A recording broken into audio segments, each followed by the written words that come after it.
خواتین و حضرات، بک کلب میں خوش آمدید۔ بک کلب کا آج کا پروگرام اردو ادب کی ایک معروف اور بہت منفرد شخصیت کے بارے میں کیا جا رہا ہے۔ یہ شخصیت قرۃ العین حیدر کی ہے۔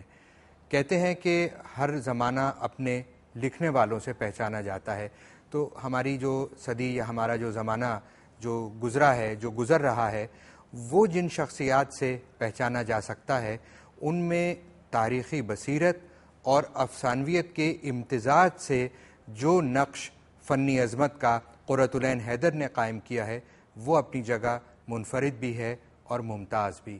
قرۃ العین حیدر کی شخصیت اور فن پر بات کرنے کے لیے آج ہمارے ساتھ جو شخصیات یہاں موجود ہیں ان میں سب سے پہلے میں خوش آمدید کہوں گا محترمہ زہرہ نگاہ صاحبہ کو، جو بہت معروف اور صاحب طرز شاعرہ ہیں، اور ہمارے ساتھ پروفیسر سحر انصاری صاحب یہاں موجود ہیں، ادیب، نقاد، شاعر، استاد۔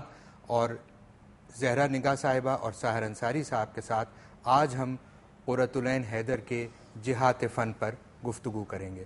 میں پہلا سوال زہرہ نگاہ صاحبہ آپ سے ہی کرنا چاہوں گا کہ اس وقت قرۃ العین حیدر کی وفات کو بہت زیادہ وقت نہیں گزرا، لیکن ان کی ادبی اور فنی زندگی جو تقریباً نصف صدی کے قریب کا عرصہ ہے اس پر محیط تھی۔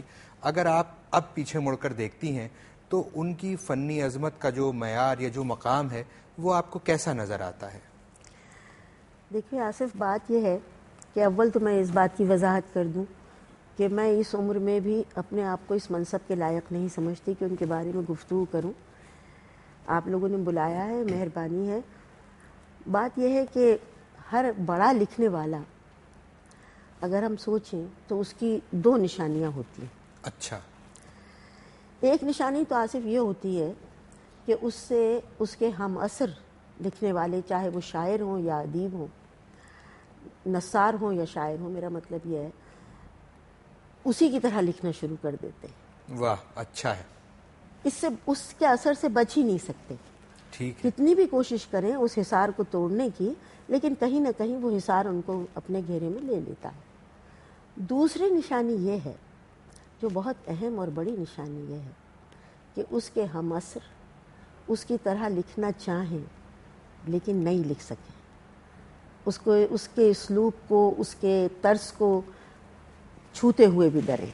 اچھا، یعنی اس تک پہنچ نہیں سکتے؟ اس تک پہنچ نہیں پائے۔ میرے خیال میں قرۃ العین حیدر کی سب سے بڑی خوبی یہ ہے کہ ابھی تک ان کے اسلوب کو، ان کی طرز تحریر کو کوئی دوسرا ناول نگار یا کہانی لکھنے والا ابھی تک اس کو چھو نہیں سکا۔ بہت اچھا۔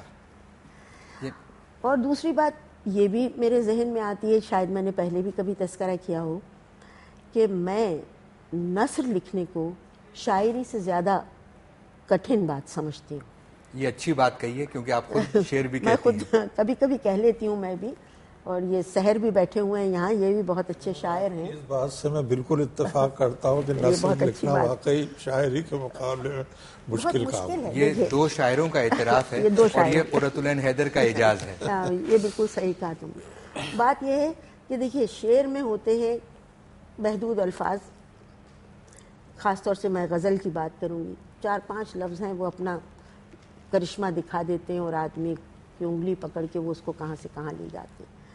لیکن پورے صفحے میں ایک محویت کو قائم رکھنا یہ بہت ہی مشکل کام ہے۔ وہ جیسے ہم کہتے ہیں نا کہ کہانی کی ایک بنت ہوتی ہے، ٹھیک، اس کا لکھنا نہیں، تم خود کہانی لکھتے ہو اس لیے اس بات کو زیادہ سمجھو گے کہ جیسے کہ ہم بنائی نہیں کرتے ہیں دھاگے پہ دھاگا، کہانی پہ تو ہوتا ہے، تو وہ ان کے یہاں دھاگے دو قسم کے تھے، ایک تاریخی اور ایک تہذیبی۔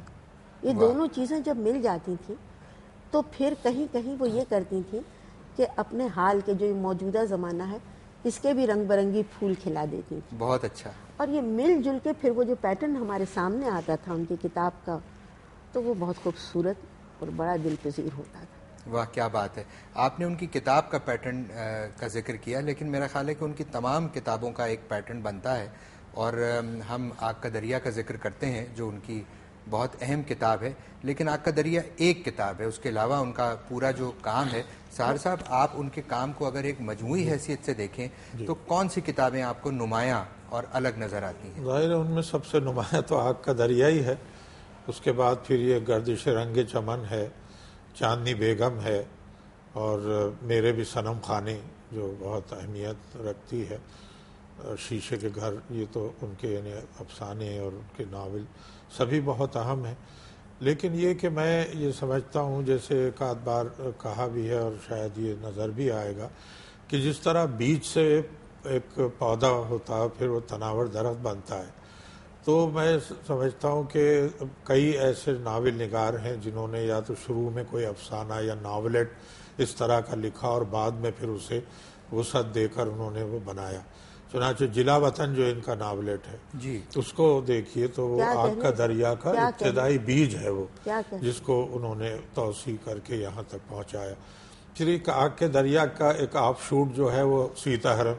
بالکل. تو اس طرح سے وہ گویا ایک بہت بڑا دائرہ تھا جس میں وہ رہی بہت کئی برس تک. اور اس کے بعد کہ یہاں جب کراچی تشریف لائیں تو ان سے یہی بات کہی گئی کہ صاحب وہ آگ کا دریا جو ہے صاحب وہ تو ایسا غضب کا آپ نے ناول لکھا ہے، عظیم ناول.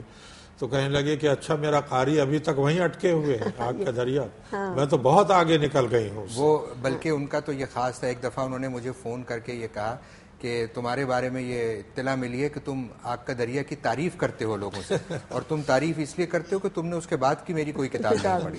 تو وہ یہی سمجھتی تھی، جیسے صادقین بھی کہتے تھے، کبھی ان کے کسی فیس کو آپ پینٹنگ کے کہیں کہ صادقین صاحب کمال کر دیا آپ نے، تو کہتے تھے بھائی اب میں جس درجے پہ اور جس مقام پہ معمور ہوں اس کا آپ کو اندازہ ہی نہیں ہے. تو یہ شاید ہوتا ہے بڑے فنکاروں میں. تو کبھی کبھی برا مان جاتی تھی. یہ لندن میں بھی ایک دفعہ ہوا آگ کے دریا کی تعریف کی. بھائی جو آتا ہے آپ کے یہاں سے کہتا ہے آگ کا دریا بہت اچھا، آگ کا دریا بہت اچھا. بھائی آپ لوگ چاندنی بیگم بھی پڑھیے. ہم نے کہا بھائی ہم نے پڑھی چاندنی بیگم، آپ نے ہیروئن کو اتنی جلدی اس کا انتقال ہو گیا ہیروئن کا، آپ نے مروا دیا اسے، نہ صرف مروا دیا بلکہ جلوا دیا. تو اب کچھ انٹرسٹ ہمارا کم اس میں ہو جاتا ہے. تو کہنے بھائی کمال کرتی ہیں آپ، یہ آپ نے کیا کہا، آپ اس کو دوبارہ پڑھیے، 3 دفعہ پڑھیے، پھر آپ کو پوری تاریخ اس میں نظر آئے گی کہ یہاں پارٹیشن کے بعد مسلمانوں نے اس طرح اپنے آپ میں تبدیلی محسوس کی، کیا کیا ان پہ گزری اور کیا کیا کس کس نشیب و فراز سے وہ گزرے. بالکل بالکل صحیح. میں نے چاندنی بیگم پڑھا اور 1 دفعہ نہیں 2 دفعہ 3 دفعہ، واقعی مجھے ان کی بات بالکل صحیح معلوم ہوئی. لیکن اصل میں ہوتا یہ ہے کہ ایک آدھ چیز ایسی جا کے دل پہ ٹھک سے لگ جاتی ہے جی ہاں، کہ اس کا نقش پھر مٹتا نہیں ہے. زہرا آپا، آپ ابھی ذکر کر رہی تھیں کہ بڑے ادیب کی ایک نشانی یہ بھی ہوتی ہے کہ اس کے زمانے کے بہت سے لوگ اس کے اسلوب کی نقل کرنے لگتے ہیں. تو جب قرۃ العین حیدر نے نیا لکھنا شروع کیا تو ان کا انداز ایسا تھا کہ بہت سے لوگوں نے اس کا مذاق بھی اڑایا اور نقل بھی کی. اب ہم وقفے کی طرف آ رہے ہیں، اس گفتگو میں ایک وقفہ ہے، لیکن میں چاہوں گا کہ ہمارے ناظرین اس عظیم ادیبہ اور ناول نگار کو یاد کریں جو قرۃ العین حیدر سے تھوڑی سی سینئر تھیں، لیکن قرۃ العین حیدر کے انداز پہ انہوں نے پھپتی کسی، پوم پوم ڈارلنگ اور مذاق اڑایا، اور قرۃ العین حیدر نے اس واقعے کو اپنی آبیتی میں بھی لکھا. پوم پوم ڈارلنگ قرۃ العین حیدر کو کس مشہور ادیبہ نے کہا تھا، یہ یاد کیجئے. اتنی دیر میں ہم ایک چھوٹا سا وقفہ کریں گے اور وقفے کے بعد دوبارہ حاضر ہوں گے.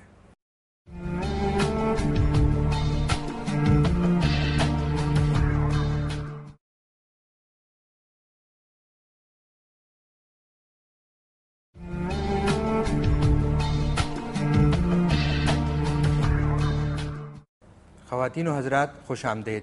وقفے سے پہلے ہم یہ بات کر رہے تھے کہ اردو کی ایک بہت ممتاز اور منفرد افسانہ نگار نے قرۃ العین حیدر کے ابتدائی افسانوں کا مذاق پوم پوم ڈارلنگ کہہ کر اڑایا تھا. اور قرۃ العین حیدر نے اپنی آپ بیتی میں لکھا ہے کہ جب انہوں نے ایک پرانی گاڑی خریدی تو اس گاڑی کا نام ہی سب نے پوم پوم ڈارلنگ رکھ دیا. یہ پوم پوم ڈارلنگ ان کو کہا تھا عصمت چغتائی نے، جو بہت منفرد ادیبہ تھیں اور ٹیڑھی لکیر کی ناول نگار کی حیثیت سے آج بھی ہم ان کو ایک قابل احترام شخصیت سمجھتے ہیں. ہم ابھی بات کر رہے تھے سہر صاحب قرۃ العین حیدر کے مجموعی کام کی، اور ہم آگ کا دریا پر آ کر رک گئے.